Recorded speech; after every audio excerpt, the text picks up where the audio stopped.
Hello again, gang, and welcome to the latest edition of Nittany Next, brought to you by Bobby Ray Hall Lexus. My name is Mike Gross. I cover Penn State football for Lancaster Online, LNP, and I am here to discuss this week's game with Rutgers. It's week 11 of the college football season, and at this point, kind of a lost season for Penn State. They've lost four of their last five to drop to 6-4 on the season, and they welcome Rutgers to Happy Valley for a noon kickoff on Saturday. Rutgers is 5-5. Penn State lost 21-17 in kind of gut-wrenching fashion to Michigan last week. Rutgers beat Indiana in Bloomington 38-3. It was the biggest win by margin of victory that Rutgers has ever had in the Big Ten. Um, so the big picture here centers around, I think, around Greg Schiano, who is the Rutgers now second year of his second stint as Rutgers head coach. He built Rutgers into a winner for the first time, really ever, or at least in the modern era of college football. When he was hired there in 2000, he ended up leaving for the NFL. That didn't work out so great. He was most recently an assistant at Ohio State when he was hired by Rutgers last year, and he can coach. And I think more importantly, in terms of the sort of macro view of what's going on here, he can really recruit. Rutgers 2022 recruiting class ranks 25th in the country, which is pretty impressive for Rutgers. Um, he said after the Indiana game, they were talking about playing Penn State, and he said, I know we haven't done enough to become Penn State's rival. The only way we can become their rival is if we play well enough to make it that way, and it takes years, and we haven't even gotten started on that yet. But the recruiting piece of this is important. Um, uh, there's a lot of pretty good high school football that gets played in New Jersey, believe it or not, and a lot of really strong programs in New Jersey. And traditionally, a lot of college football powers from outside of the state, Penn State foremost among them, have gone into that state and really gotten a lot of players. And if Schiano uh, can kind of lock down the borders of New Jersey and consistently bring in their best players, it's going to change the dynamic of the Big Ten a little bit. And that's, again, sort of the macro 30,000 feet going forward thing to keep in mind about anytime Penn State plays Rutgers, which they have dominated the series over the years. Rutgers has only beaten them twice. Um, Now, as far as this specific matchup on Saturday, uh, Rutgers really thumped Indiana, but 38-3.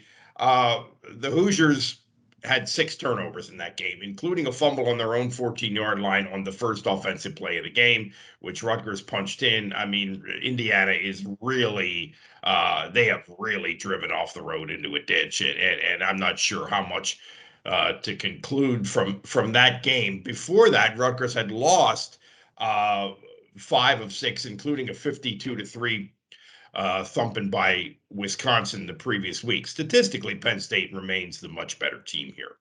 They're 14th in the country in some of the advanced metrics that I pay attention to, overall ranking metrics, where Rutgers is 75th. Rutgers is 114th in the country in offensive yards per game.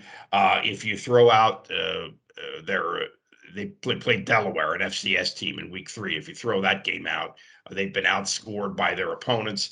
We should point out, though, that Rutgers has some motivation. Uh, they're 5-5. With a win either Saturday or next week at home against Maryland, they become bowl eligible. That's a big deal for that program in Schiano's second year. Um, Penn State's motivation is less clear, right? I mean, they've gone from being number 4 in the country 5 weeks ago to really nowheresville now, and the end is kind of in sight. They have 6 wins, so they're going to go to a bowl game somewhere. But it would be understandable for the kids to be kind of looking forward rather than being dialed into the present. So really, the key dynamic in this game, I think, will be Penn State's motivation and whether James Franklin's constant mantra of 1-0 this week, whether that will work in a situation when it's really going to be hard to be focused in the present. We'll see how that goes. A couple things to look for in this game. One, Rutgers, all three of their starting linebackers are hurt. A kid named Olakuni Fadukasi, Tyshawn Fogg, and Tyreek Maddox-Williams. All three of them pretty good players. They all missed the Indiana game.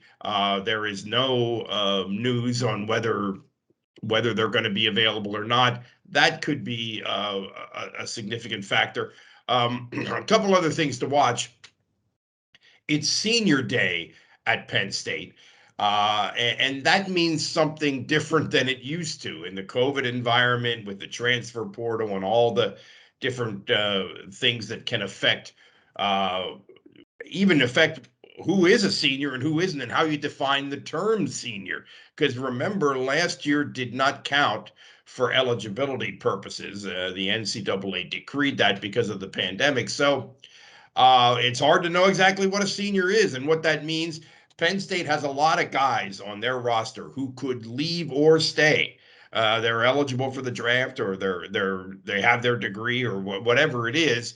And who actually participates in the senior day ceremonies will itself be somewhat news on Saturday, even if it's not necessarily a binding thing. If you participate, it doesn't mean you're staying. If you don't participate, it doesn't mean you're leaving. But anyway, it's something to pay attention to, particularly because Penn State has 25 freshmen coming in next year, the biggest possible recruiting class for 2022.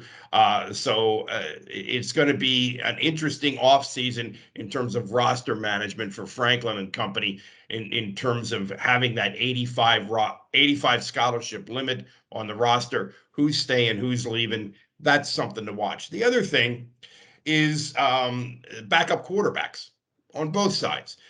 For Rutgers, Evan Simon, a kid who led Manheim Central High School to the state championship game a couple years ago, is now sort of the number 2 quarterback at Rutgers as a second-year player. He was a true freshman last year. So again, he's appeared in 4 games this year. So playing Saturday would mean burning his red shirt, at least for this year. So that'll be interesting to watch. And just seeing a local kid who's getting some traction as a quarterback in the Big Ten is pretty noteworthy, I think. On the Penn State side, the backup QB is an issue because the starter, Sean Clifford, has taken such a beating this year, and took a beating last week against Michigan. The guy who had been the number 2 quarterback all year, Taquan Roberson, he has been listed on some of the internet sites that I look at for injury information and stuff. He has been listed as questionable on those. I haven't heard anything within the program or anybody covering Penn State football saying that he's injured, but I did note that, and also noted that after practice Wednesday, James Franklin sort of acknowledged that Christian Veilleux, a true freshman, is now the number 2 guy. Whether that means that he has simply passed Roberson in terms of his performance, or whether Roberson is hurt, I don't know. And obviously, if you're a Penn State fan, you hope we don't find out for sure on Saturday, because you want to see Clifford in there. Anyway,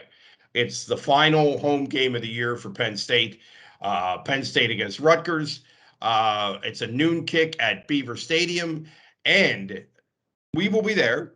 I will be there. And we hope that you'll follow our Penn State coverage this week and throughout the rest of the football season. My name is Mike Gross. This has been Nittany Next, and we'll see you again soon.